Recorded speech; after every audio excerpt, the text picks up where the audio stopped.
ఎంత దూరం నడిచినా దృశ్యంలో మార్పు లేదు. అటూ ఇటూ కొండలు, మధ్యలో కోకొల్లలుగా ఎముకలు. ఐరావతం కుంభస్థలం మీద పెన్నిది. ఐరావతం అంటే ఇంద్రుడి వాహనం, తెల్లటి ఏనుగు. అసలు తెల్లటి ఏనుగులుండడం సంభవమా? పులుల్లో తెల్ల పులులుండడం తనకి తెలుసు. కాని తెల్లటి ఏనుగు? ఒకవేళ తెల్లటి ఏనుగు ఉందనుకున్నా, రంగరాజు కాలం నాటి ఏనుగు ఇప్పుడింకా సజీవంగా ఉంటుందా? దాని కుంభస్థలం మీద పెన్నిదేమిటి?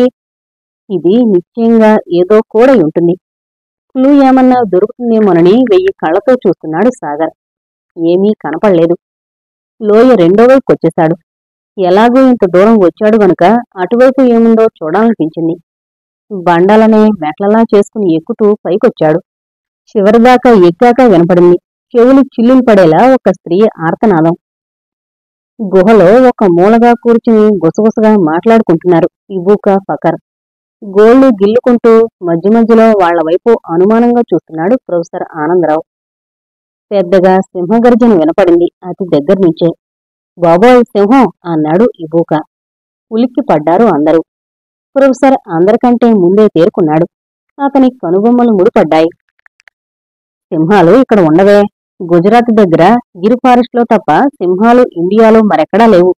అక్కడ కూడా మహా అయితే ఓ 250 సింహాలుంటాయేమో అంతే అన్నాడు సాలోచనగా. అయితే అది సింహం కాదంటారు అన్నాడు ఫకర్. పోన్లేండి, బతికించారు. కాసేపు నిశ్శబ్దం. మళ్లీ పుంజుకున్నాడు ప్రొఫెసర్. కాలరు సరిచేసుకుని ఓరగా అనూహ్య వైపు చూస్తూ చెప్పడం మొదలుపెట్టాడు. సింహాలంటే ఒక మంచి జోకు గుర్తొస్తుందయ్యా, చెప్పమంటారా? వాళ్ళు వద్దనేలోగానే అతను చెలరేగిపోయి ఒక చెత్త జోకు చెప్పాడు. పళ్ళు పటపటా కొరికాడు ఇబూకా. తన తండ్రి వయసున్న ఆ ప్రొఫెసర్ అలా మాట్లాడుతూ ఉంటే వికారము, దిగులు రెండూ కలిగాయి అనూహ్యకి. తక్షణం సాగర్ని చూడాలనిపించింది. అతను త్వరగా తిరిగొచ్చేస్తే బాగుందనిపించింది. మళ్లీ వినపడింది సింహగర్జన.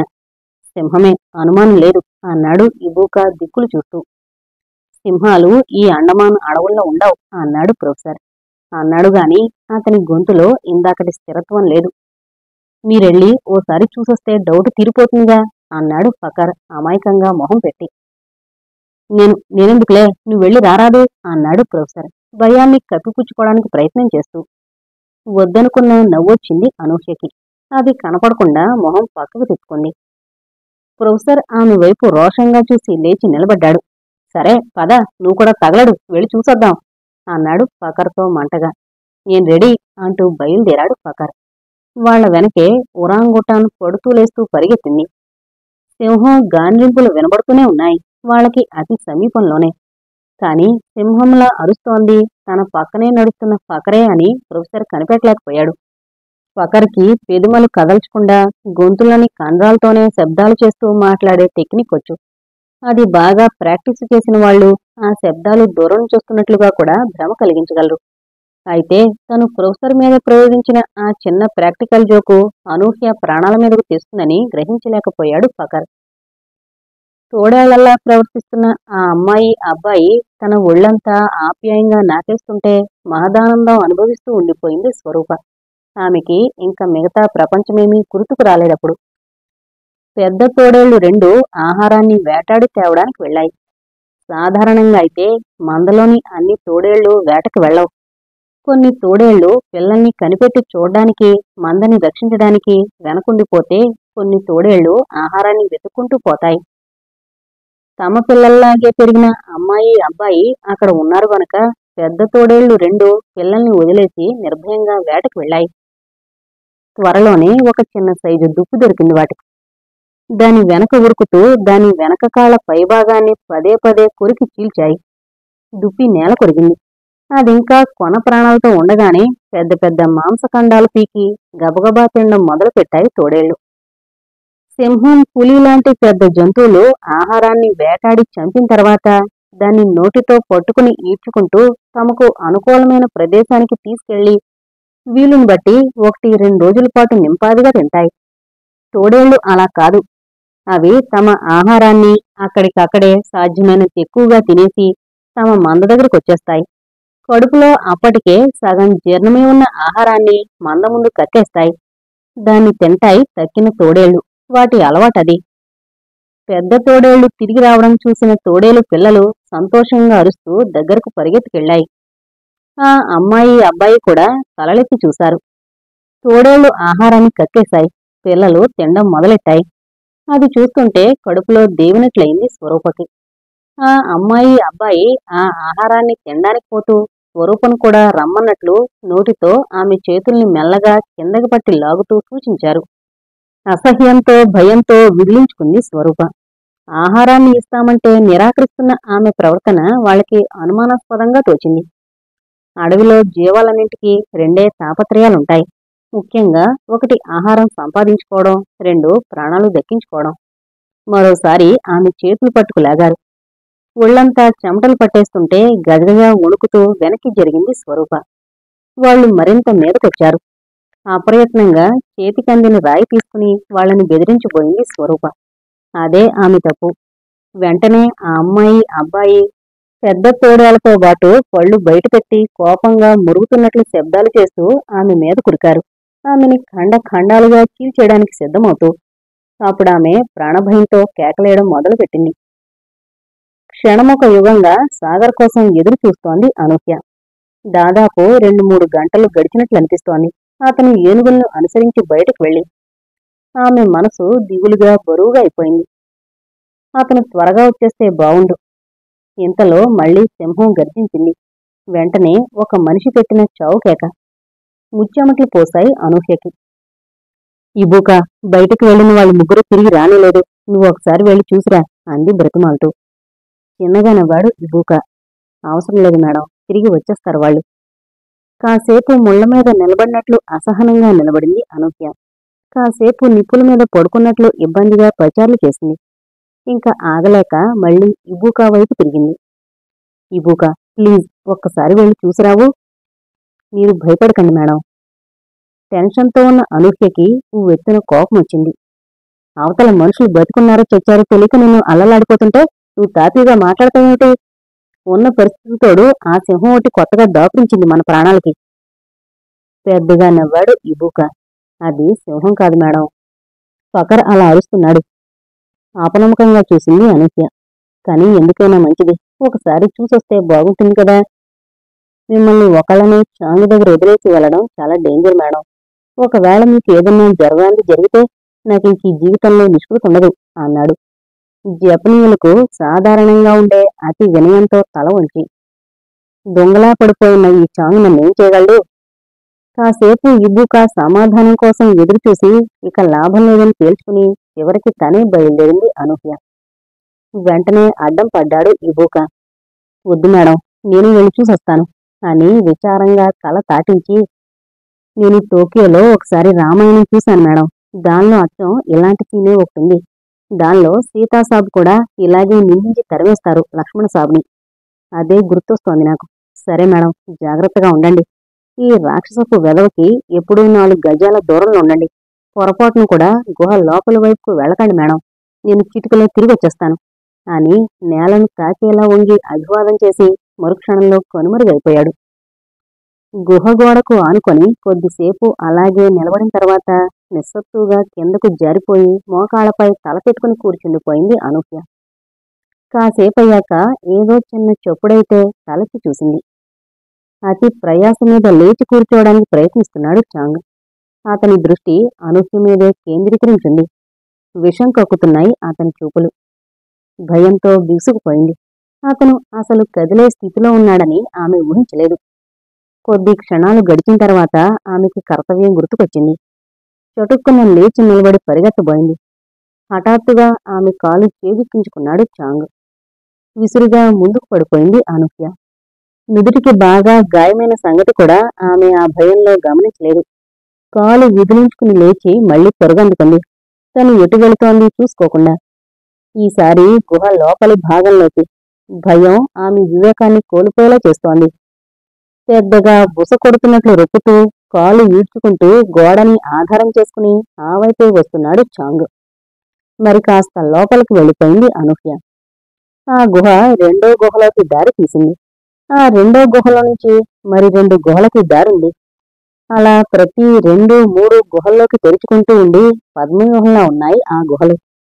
వాటిలో చిక్కుకొని తప్పిపోయిన వాళ్ళు ఇక తిరిగి రావడం అసంభవమే. దాదాపు 15 సంవత్సరాల క్రితం తోడేళ్లలా ప్రవర్తిస్తున్న ఆ అబ్బాయి అమ్మాయిల తల్లిదండ్రులు కూడా తలదాచుకోవడానికి ఆ గుహల్లోకి వెళ్లి తప్పిపోయి ప్రాణాలు కోల్పోయారు. ఆ గుహల్లోకి ప్రవేశించిన వాళ్ళు దారి తప్పి ఇల్లు కానని చీకట్లో దిక్కుతోచక ఊపిరాడక ఆకలి దప్పులకి తట్టుకోలేక చనిపోవడం అది మొదటిసారి కాదు. 350 శతాబ్దాల క్రితం అంటే 35,000 సంవత్సరాల క్రిందట పచ్చి మాంసం పీకు తినే ఆదిమ మానవులు చాలా మంది ఆ గుహల్లో చిక్కుకుపోయి చావడంతోనే మొదలైంది అక్కడ చావుల కథ. దానిలో దారి తప్పింది అనూహ్య. సాగర్ అని కేక పెట్టింది విఫలంగా. గుహలన్నీ 1,00,000 గొంతుకలతో ఎకసెక్కంగా ప్రతిధ్వనించాయి ఆమె కేకని. తోడేళ్లు తన మీద పడబోతుండగా స్వరూప చేసిన ఆక్రందన విన్నాడు సాగర్. గబగబా మిగతా బండలెక్కేసి పైకి చేరుకున్నాడు. అక్కడ చదునుగా ఉంది నేల. ముందుకు పరిగెత్తాడు. తోడేళ్ల కోరలకి స్వరూప చర్మం అందలేదు. ఆమె బట్టలందాయి. వాటిని చింపేశాయవి. ఇంకో తోడేలు తన వాడి కోరలను ఆమె నడుములో దిగయిపోయింది. వెంటనే చాకు తీశాడు సాగర్. వాటి మీదకు దూకాడు.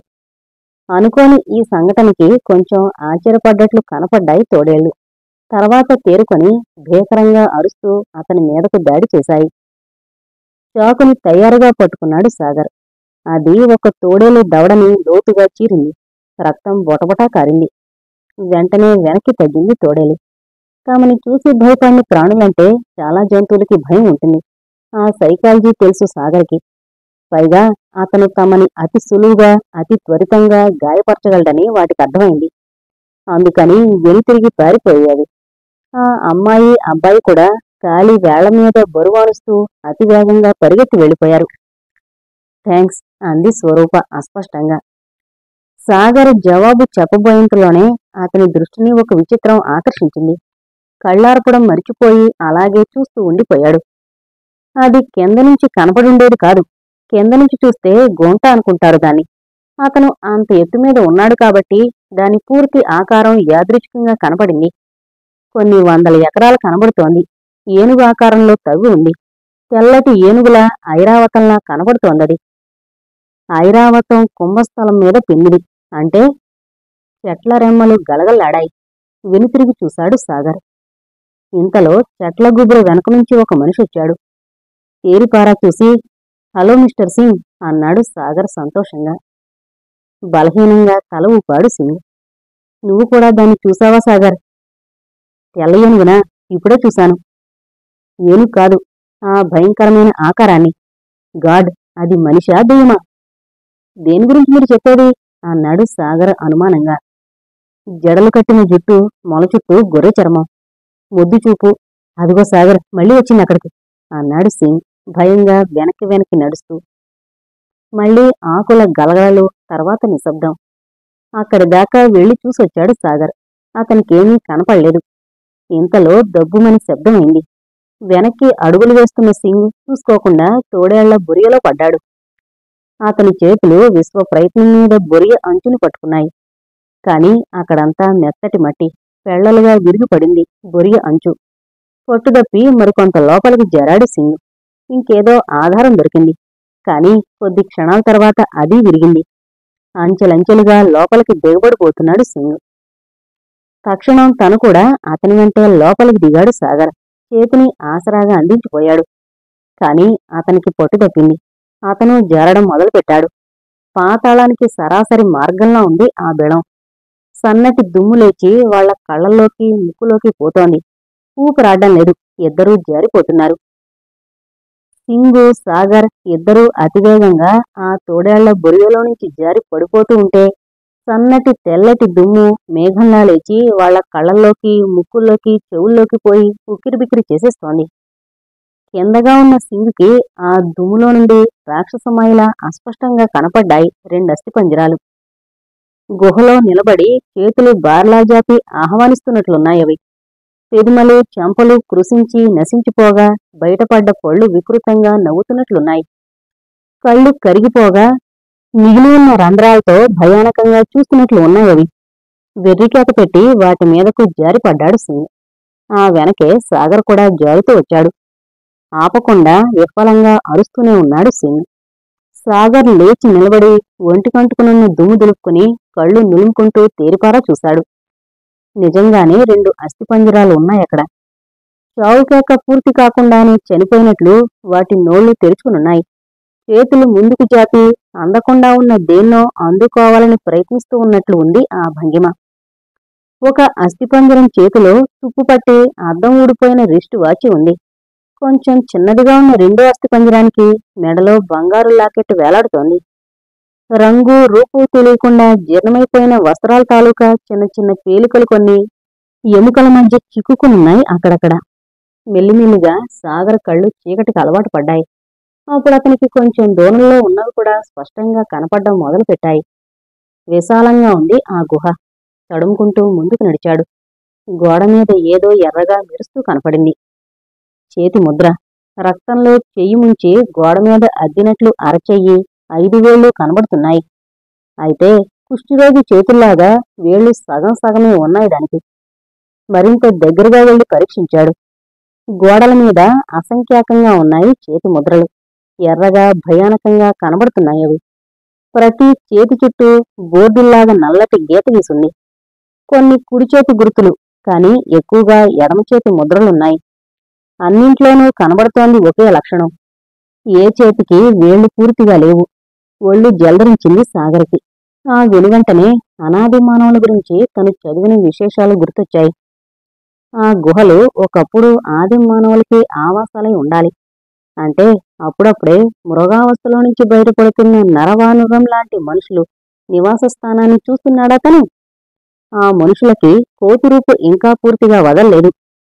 ముందుకు జారిపోతున్నట్లు కనిపించే నిదురు, ఎత్తుగా ఉండే కనుబొమ్మలు, చదునుగా పొరుచుకునుండే ముక్కు, ముందుకు తోసుకొచ్చిన దవడలు, పొట్టిగా దృఢంగా ఉండే ఆకారం.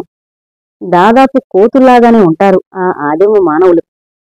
ఆ జాతి మనుషుల్లో దాదాపు 35,000 సంవత్సరాల క్రితం మతం అనే భావం రూపుదిద్దుకోవడం మొదలుపెట్టిందని చెబుతారు. ఆ మత విశ్వాసానికి గుర్తులే సగం నరుక్కున్న వేళ్లు. వేళ్లు అలా నరుక్కుంటే వేటలో విజయం కలుగుతుందని నమ్మేవాళ్లు వారు.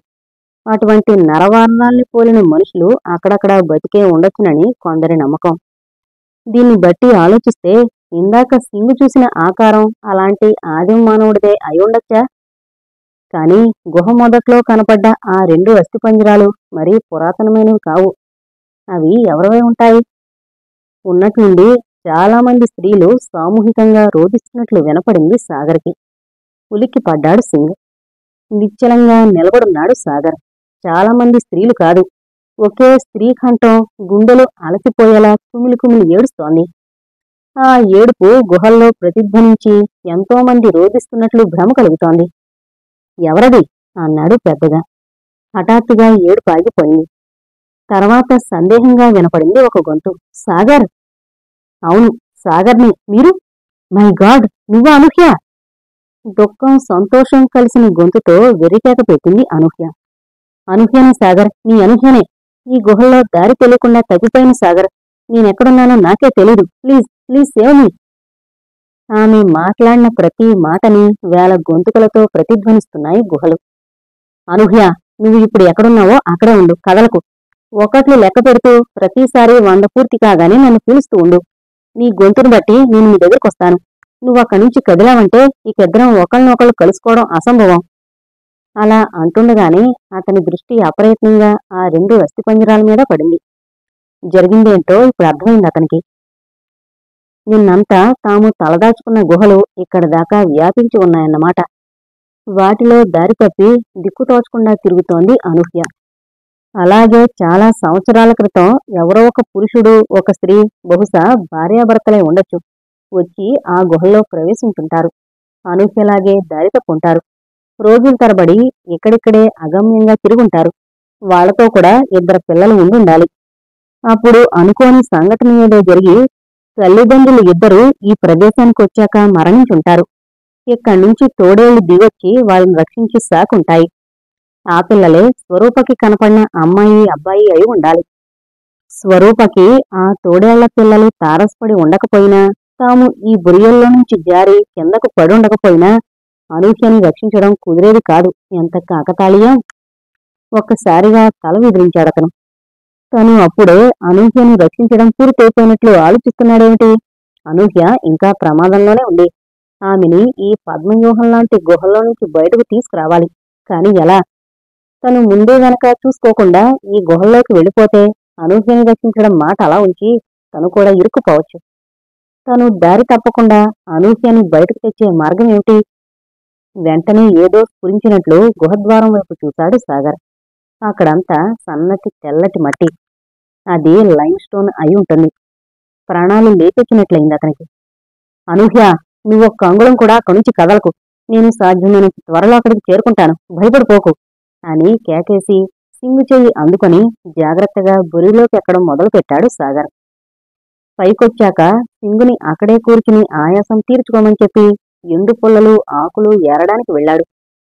స్వరూప ఇంకా ఆ షాకులో నుంచి తేరుకోలేదు. మాటలు ఉడిగిపోయిందాల్లా చూస్తూ ఉండిపోయింది. ఎండు కొమ్మలు ఎండుటాకులు పోగు చేసి ఒక చోట కుప్పగా పోశాడు సాగర్. 2 ఎండు కొమ్మల్ని అతి వేగంగా ఒకదానికొకటి రాపాడించడం మొదలుపెట్టాడు. క్షణం విరామం లేకుండా మిషన్లాగా కదులుతున్నాయి అతని చేతులు. మొహానికి చెమటలు పట్టాయి. భుజాలు పీకుపోవడం మొదలెట్టాయి. అయినా అతను ఆపలేదు. ఆపదలో ఉన్న అనూహ్య మొహం అతని కంటి ముందు కనబడుతూ అతని ఒంటికి శతకోటి వాట్ల శక్తినిస్తోంది. దాదాపు 20 నిమిషాల తర్వాత అతని ప్రయత్నం ఫలించింది. రాపిడికి వేడిని బుట్టి నిప్పురవ్వలు ఎలసపడ్డాయి. ఎండుటాకులు అంటుకున్నాయి. మంట ప్రజ్వరిల్లింది. పెద్ద కట్టెని ఒక దానిని అందుకుని మంటలో పెట్టాడు సాగర్. అది అంటుకున్న తర్వాత దానిని పట్టుకుని మళ్లీ బొరిలోకి దిగాడు. షర్టుని పైకి లాగి తెల్లటి మట్టిని అందులో పోసుకున్నాడు. చేతిలో మండుతున్న కట్టె కాగడాలా దారి చూపుతుండగా ఆ తెల్లని మట్టిని గుర్తు కోసం చారికలా నేల మీద పోస్తూ ముందుకు సాగాడు. కొంత దూరం పోయాక మట్టి అయిపోయింది. ఆ చారికను అనుసరించి సులభంగా తిరిగి వెనక్కొచ్చేశాడు సాగర్. మరికొంత మట్టి తీసుకుని మళ్లీ ముందుకు వెళ్ళిపోయాడు. ఈసారి మరింత ధైర్యంగా. ఆ మట్టి చారిక చెరిగిపోకుండా ఉన్నంతసేపు తను దారి తప్పనని అతనికి నమ్మకం కలిగింది. పైగా వెతికిన గుహే మళ్లీ మళ్లీ వెతుకుతూ అమూల్యమైన సమయాన్ని వృధా చేసుకునే ప్రసక్తి ఉండదు. ప్రతి 2 నిమిషాలకి ఒకసారి సాగర్ అని ఎలుగెత్తి పిలుస్తోంది అనూహ్య కలవిస్తున్నట్లు. గుహలు ప్రతిధ్వనిస్తూ ఉండడం వల్ల ఆమె కంఠధ్వని ఎట్నుంచొస్తోందో కనుక్కోవడం కష్టంగానే ఉంది సాగర్కి. 2-3 గుహలు వెతికాక మళ్లీ మళ్లీ తిరిగి వెనక్కి రావాల్సొస్తోంది మట్టి కోసం. సెకండ్లు నిమిషాలుగా మారుతున్నాయి. నిమిషాలు గంటలుగా మారుతున్నాయి. దాదాపు 2 గంటల సేపు వెతికాడు సాగర్. క్రమక్రమంగా అనూహ్య గొంతు నీరసించిపోతోంది. అతని చెవులప్పగించి వింటేగాని ఆమె పిలుపు వినపడ్డం లేదు. మరో 10 నిమిషాలు గడిచాయి. ఉన్నట్లుండి ఏదో గుర్తొచ్చినట్లు ఉలిక్కి పడ్డాడు సాగర్. ఈ 10 నిమిషాల్లో ఒక్కసారి కూడా అనూహ్య గొంతు వినపడలేదు. గొంతు తడారిపోయినట్లు అనిపించింది సాగర్కి. అనూహ్య అన్నాడు గొంతు పెకలించుకుని. అనూహ్య అనూహ్య సమాధానంగా గుహలు ప్రతిధ్వనించాయి గాని అనూహ్య పలకలేదు. కొత్త గుహలో ప్రవేశించాడు. అతనికంటే ముందే ప్రవేశించింది. అతని చేతిలో మండుతున్న కట్టె తాలూకా కాంతి. పసుపచ్చటి వెలుగుతో నిండిపోయింది గుహ. అక్కడుంది అనూహ్య. గోడకి ఆనుకొని నిశ్చేష్టురాలై తన పాదాల వైపు చూసుకుంటోంది. సాగర్ కూడా చూశాడు. పెద్ద తాళంకప్ప సైజులో ఉన్న మండ్రగప్ప ఆమె పాదం మీద ఎక్కుంది. ఆమె కదిలితే చాలు అది కొట్టొచ్చు. గొలుసులాగున్న తోకని ఎత్తి ఉంచిందది. దాని చివర్న చిన్న సైజు బల్బులా ఉన్న కొండి. శబ్దం చేయకుండా నీడలా ఆమెని సమీపించాడు సాగర్. వంగి ఒడుపుగా ఆ తేలుకొండిని పట్టుకుని గోడకేసి కొట్టాడు. అది నిజ్జునిజ్జైపోయింది. వెంటనే వెక్కి వెక్కి ఏడవడం మొదలుపెట్టింది అనూహ్య. అతన్ని 2 చేతులతో చిన్నపిల్లలా చుట్టేసింది. అతని షర్టు ఆమె కన్నీళ్లతో తడిసిపోయింది. ఆమెని ఒంటి చేత్తోనే బలంగా హత్తుకున్నాడు సాగర్. ఆ బిగువుకి తన పక్కటెముకలు విరిగిపోతాయేమో అన్నంత బాధ కలిగింది అనూహ్యకి. కాని ఆ బాధలోనే చెప్పలేని సుఖాన్ని అనుభవిస్తూ అతనికి మరింత దగ్గరగా జరిగింది. చాలాసేపటిదాకా అలా గాఢ పరిష్వంగంలోనే ఉండిపోయారు వాళ్ళిద్దరూ. తర్వాత కట్టెని కింద పడేసి 2 చేతులతో ఆమె మొహాన్ని దూరంగా జరిపి ఆమె కళ్లల్లోకి తదేకంగా ఆర్ద్రంగా చూశాడు సాగర్. ఆమె కళ్లల్లో నుంచి ఇందాకట్లాగా ధారగా కారడం లేదు కన్నీళ్ళిప్పుడు. దుఃఖం తాలూకా ఉధృతం తగ్గింది. కాని అందమైన ఆమె ముక్కు పక్కగా జారి ఎర్రటి పెదములపై ఉన్న పుట్టుమచ్చ దగ్గర ఆగింది. ఒక్కసారిగా చెప్పలేనంత అభిమానం ముంచుకొచ్చింది సాగర్కి. తల ముందుకొంచి పెదిమలతో ఆమె కన్నీటిని తుడిచాడు. ఐ లవ్ యూ అంది అనూహ్య గుసగుసగా. ఐ టూ అన్నాడు సాగర్ చిన్నగా నవ్వుతూ. మాటల కోసం తడుముకుంటూ మధ్య మధ్య అతని ఛాతిని తన పెదిమలతో తడితడి చేసేస్తూ చాంగ్ తనని పట్టుకోబోవడం, తను గుహల్లో తప్పిపోవడం అంతా చెప్పింది అనూహ్య. మళ్లీ కట్టినందుకున్నాడతను. ఇద్దరూ కలిసి బురియలో నుంచి బయటపడ్డారు. తోడేళ్ల బురియలో నుంచి బయటకొస్తున్న అనూహ్యని చూడగానే నోరెళ్లబెట్టింది స్వరూప. నువ్వు ఇందులో ఎలా ఉన్నావు? నువ్వు కూడా తోడేళ్లతో ఫ్రెండ్షిప్ చేయబోయావా ఏంటి? అంది నోరు జారి మాట్లాడేస్తూ. అర్థం కానట్లు మొహం పెట్టింది అనూహ్య. కామెర్ల రోగికి లోకమంతా పచ్చగానే కనబడుతుంది మేడం అని భుజాలెగరేసి కొండ కిందకి దృష్టి సారించాడు సాగర్. ఇప్పుడు మరింత స్పష్టంగా కనబడుతోంది తెల్లటి ఏనుగు ఆకారంలో ఉన్న ఆ కందకం. దాని చుట్టుకొలత కనీసం 4 మైళ్లన్నా ఉంటుంది. ఎవరు తవ్వుంటారు దాన్ని అంత చక్కగా పోలికలొచ్చేటట్లు? ఈ ద్వీపంలో ఉండే అనాగరిక జాతుల మనుషులా? వారికి ముందున్న ఆది మానవులా? ఆధునికమైన పనిముట్లు లేకుండా ఎలా తవ్వుంటారు దాన్ని? ఎలా సాధ్యం అసలు? ఆ మాటకొస్తే బ్రహ్మాండమైన ఈజిప్షియన్ పిరమిడ్లని 1000 సంవత్సరాల క్రితం ఎలా కట్టగలిగారు? ఒక్కొక్కటి ఒక్కొక్క గజంతున్న బండరాళ్లను, క్రేన్లు లేవు ఆ రోజుల్లో. అంత ఎత్తుకి ఎలా తీసుకెళ్లగలిగారు? కోసుగా ఉండే పిరమిడ్ శిఖరంపై చివరి బండరాయిని ఎవరు అక్కడ నిల్చుని అమర్చగలిగారు? స్టోన్ హేంజ్లో రాళ్లు చిత్రమైన ఆకృతుల్లో ఎవరు ఎందుకు పేర్చారు? పెరు ఎడారుల్లో నజకా ఇండియన్లు మైళ్ల పొడవునా గీసిన సరళ రేఖలకు, బొమ్మలకి అర్థమేమిటి? అమెరికాలోని ఒహియో రాష్ట్రపు అడవుల్లో రెడ్ ఇండియన్లు సర్పాకృతిలో తయారు చేసిన బ్రహ్మాండమైన గుట్టలకి అంతరార్థమేమిటి? మత చిహ్నాల అవి? ఖగోళ శాస్త్రాన్ని పఠించడానికి ప్రాచీనులు ఎన్నుకున్న పద్ధతుల అవి? మరొకట ఏమిటవి? అన్నీ తెలుసునని విర్రవీగే ఈ మనిషికి ఇంకా ఈ భూగోళం మీదే అంతుబట్టని వింతలు, విడ్డూరాలు ఎన్నో ఉన్నాయి. మరింత జాగ్రత్తగా పరికించాడు సాగర్. ఏనుగు రూపంలో ఉన్న తెల్లటి కందకమే కాదు, సాలిడ్ రూపంలో బ్రహ్మాండమైన మట్టి గోడల్లాంటి కట్టడం కూడా మరొకటుంది. అది కూడా కింద నుంచి కనపడదు. ఇంత ఎత్తు మీద నుంచి చూస్తేనే దాని ఆకారం అర్థమవుతుంది. మొత్తానికి ఈ ద్వీపంలో తనకు అంతుబట్టని మిస్టరీ ఏదో ఉందన్న నమ్మకం బలపడింది అతనికి. ఆ బొమ్మలు, వాటిని గుర్తుపట్టడానికి నోట్ చేసి పెట్టుకున్నాడు సాగర్. అందరూ మెల్లగా కొండ దిగి తిరిగి గుహ మొదట్లోకొచ్చారు. అక్కడ గోడకి ఆనుకుని నిలబడున్నాడు చాంగ్. నాలుక బయటపెట్టి విపరీతంగా రొప్పుతున్నాడు. వాళ్ళని చూడగానే దాహం దాహం అన్నట్లు సైగ చేశాడు. అతన్ని శపించేలా చూసింది అనూహ్య. అతి కష్టం మీద తనని తాను కంట్రోల్ చేసుకున్నాడు సాగర్. వెళ్లి పెద్ద ఆకొకటి తెంపి దానితో దొప్పలాగా చేసి మడుగులోని నీరు పట్టుకొచ్చిచ్చాడు. ఆ నీళ్లని ఆత్రంగా కింద మీద పోసుకుంటూ గటగటా తాగేశాడు చాంగ్. ఎడమ చేతిని వెనక్కి తిప్పి పెదిమలు తుడుచుకుంటూ ప్రయత్నపూర్వకంగా అన్నాడు. దాహమేసి మంచినీళ్లు అడుగుదామని లేస్తుంటే ఈ అమ్మాయి బెదిరిపోయింది పాపం. అతని మాటలు ఎవరూ నమ్మినట్లు కనపడలేదు. విషపు పురుగుని చూసినట్లు చూశారు అతన్ని. అంతలో కలకలం వినపడింది. ప్రొఫెసర్ ఆనందరావు, ఫకర్, ఇబూకా, ఒరాంగుటాన్ అందరూ కలిసి ఊరేగింపులా తిరిగి వస్తున్నారు. అందరూ ఒక చోట చేరిన తర్వాత కూలుగా చెప్పాడు సాగర్. నిజరహస్యం తెలిసిపోయింది. ఆ చిన్న పదాలు అక్కడున్న మనుషులందరిలో చెప్పలేనంత ప్రభావాన్ని చూపించాయి. అది వినగానే ఆశ్చర్యంతో కొయ్యబారిపోయారందరూ. తర్వాత సంతోషం ఆపుకోలేక ఏడవడం మొదలుపెట్టాడు ప్రొఫెసర్. ఫకర్ ఇబూకాని గట్టిగా వాటేసుకుని గిర్రుని తిప్పేశాడు. సింగ్ నోరు తెరచి చూస్తున్నాడు. స్వరూప వెంటనే సాగర్ సరసనొచ్చి నుంచుంది. అనూహ్యని జబర్దస్తిగా కొంచెం పక్కకి తోసేస్తూ. హీరోని చూసినట్లు సాగర్ని చూస్తోంది అనూహ్య సంతోషంగా. కెప్టెన్, నాకు కొంచెం చెయ్యి ఓటివు సామిరంగా, పాత్ర తవ్వేసుకొచ్చేద్దాం అన్నాడు చాంగ్. అతని మొహంలో ఆశాపిశాచం అర్ధనగ్నంగా నాట్యం చేస్తోంది. చెయ్యెత్తి అందరినీ వారించాడు సాగర్. ఇప్పుడు కాదు, తెల్లవారక బయలుదేరదాం. అందరి మొహాల్లో నిరాశ కనపడింది. తలో మూలా చేరి నిద్రపోవడానికి ప్రయత్నించారు. కాని ఆ రాత్రి ఎగ్జైట్మెంట్తో ఎవరికీ నిద్ర పట్టలేదు. 1000 యుగాలు గడిచినట్లు అనిపించిన తర్వాత తెల్లవారింది. ఉత్సాహంగా లేచి కూర్చున్నారందరూ. దట్టంగా మంచు కురుస్తోంది. చలి వణికించేస్తోంది. అయినా వాళ్ళెవ్వరినీ ఆ చలి ఏం చేయలేకపోతోంది. వాళ్ల మనసుల్లో మెదులుతోంది ఒకే భావం. కొద్ది గంటల తర్వాత అపారమైన నిధిని చేరుకోబోతున్నారు.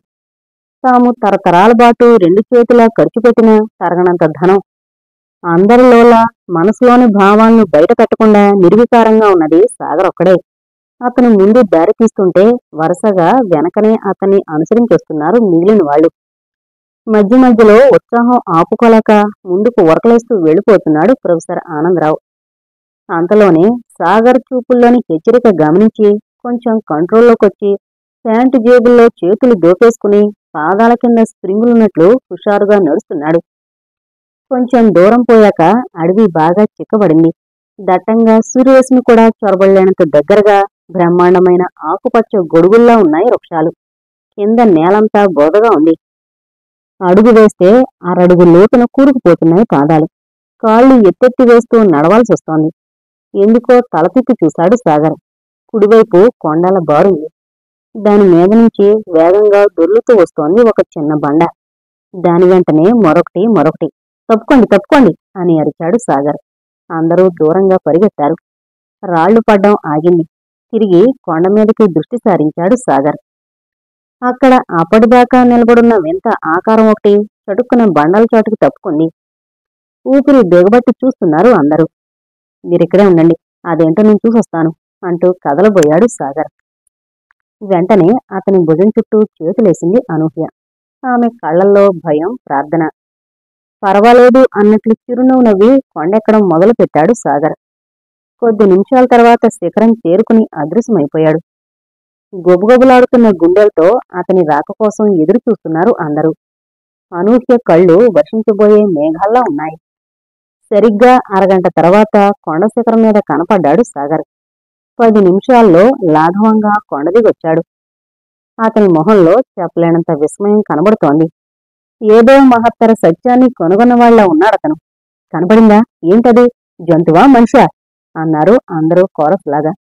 ఏమీ లేదు అని ముక్తసరిగా చెప్పి ముందుకు నడవడం మొదలుపెట్టాడు సాగర్. తను చూసిందేమిటో అతను ఎవరికీ చెప్పదలుచుకోలేదని గ్రహించారు అందరూ. అయినా చేసేదేమీ లేక అతనితో పాటు నడిచారు. కాని అందరి మనసుల్లో ఒకే రకం టెన్షను. అతను చూసింది ఏంటి? ఎందుకు తమతో చెప్పడం లేదు? చాలా దూరం నడిచిన తర్వాత ఆ తెల్లటి కందకం లాంటి దాన్ని చేరుకున్నారు వాళ్ళు. అది సరిగ్గా ఏనుగు బొమ్మ కుంభస్థలం దగ్గరుంది. అంటే ఇక్కడే ఉంది అపారమైన పెన్నిది. ప్రొఫెసర్, ఇబూకా, ఫకర్ ఉరకలు వేసే ఉత్సాహంతో కేకలు వేస్తూ ముందుకు పరిగెత్తారు. ఇంకా వాళ్ళని అదుపు చేయడం సాగర్కి చేత కాలేదు. నవ్వుతూ చూస్తున్నాడతను. అతని పక్కనే నడుస్తోంది అనూహ్య. చాంగ్ తన బాధను మరిచిపోయి చులాగ్గా ముందుకు పరిగెత్తి అందర్నీ దాటేశాడు. మరి 4 అడుగులు వేసి హఠాత్తుగా ఆగిపోయాడతను. అక్కడ కనబడుతోంది చూడగానే అతని మొహాన కత్తివేటుకు నెత్తురుచుక్క లేకుండా పోయింది.